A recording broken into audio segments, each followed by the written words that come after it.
In front of me is Motorola Edge 60 Pro, and today I would like to show you how you can change sleep time to never. All you need to do is go into Play Store and download free app called Caffeine Keep Screen On. It has to be from this developer.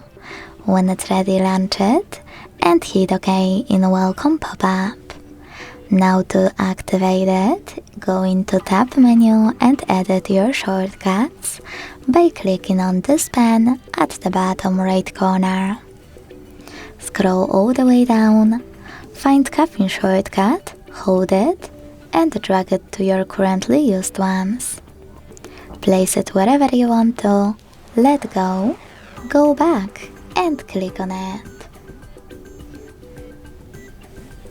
As you can see, my shortcut is green, which means that infinite sleep time is on. To switch it off, tap on the same shortcut. Thanks so much for watching. If you enjoyed this video, leave a like, comment and subscribe. Bye!